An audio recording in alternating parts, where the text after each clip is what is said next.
பெஞ்சல் புயல் காரணமாக தமிழகத்தின் பல்வேறு மாவட்டங்களில் கனமழை பெய்தது. சென்னையை தவிர மற்ற மாவட்டங்களில் கனமழை கொட்டி தீர்த்தது. குறிப்பாக விழுப்புரம், கடலூர், திண்டிவனம் உள்ளிட்ட பகுதிகளில் கனமழை கொட்டி தீர்த்தது. இதனால் அப்பகுதிகள் முழுக்க முழுக்க வெள்ளக்காடாக காட்சியளிக்கிறது. இதனைத் தொடர்ந்தே சாத்தனூர் அணையை அரசு முன்னறிவிப்பின்றி திறந்ததாக கூறப்படுகிறது. இதையடுத்து தமிழக அமைச்சர்கள் பல்வேறு பகுதிகளுக்கு பயணித்து வெள்ள மீட்பு பணிகளை ராணுவ படையினருடன் சேர்ந்து செய்து வருகின்றனர். மேற்கண்ட மாவட்டத்தில் வரலாறு காணாத மழை பெய்திருக்கிறது. இதில் விழுப்புரம் மாவட்டம் இருளவேல்பட்டி பகுதியில் அமைச்சர் பொன்முடி நிவாரணப் பொருட்களை வழங்கவும் மழை வெள்ளம் குறித்து ஆய்வு செய்யவும் நேரில் சென்றிருந்தார். அவருடன் அவரது மகன் கௌதம சிகாமணி மற்றும் மாவட்ட கலெக்டர் சென்றிருந்தனர். அப்போது அவர் மீது மர்ம நபர்கள் சேரை வாரி வீசினர். இதனால் அவரின் வெள்ளை வேட்டி சட்டை முழுவதும் கரையானது. இதையடுத்து அமைச்சர் பொன்முடி அங்கிருந்து வெளியேறி காரில் ஏறி சென்றார். இந்த வீடியோ சமூக வலைதளத்தில் தீயாக பரவியது. மேலும் அமைச்சர் பொன்முடி மீது விழுப்புரம் மக்கள் கோபத்தை வெளிப்படுத்தி சேரை வாரி வீசியதாக சொல்லப்பட்டது.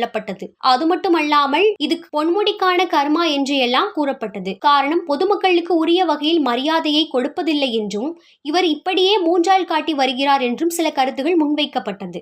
இந்நிலையில் அமைச்சர் பொன்முடி மீது சேரை வீசியது பொதுமக்கள் இல்லை எனவும் பின்னிலையில் பாஜக உள்ளது எனவும் காவல்துறை வட்டாரங்கள் தகவல் தெரிவித்துள்ளது. சேரை வீசிய நபரின் பெயர் ராமர் என்கிற ராமகிருஷ்ணன், வயது 24. இவரது தந்தை பெயர் ராமச்சந்திரன். இவர்களது சித்தி ஜெயராணி என்பவர் பாஜகவில் உள்ளார் எனவும் அதன் காரணமாக ராமர் என்கிற ராமகிருஷ்ணன் பாஜக அனுதாபியாகவும் செயல்பட்டு வருகிறார் எனவும் தகவல் வெளியாகியுள்ளது.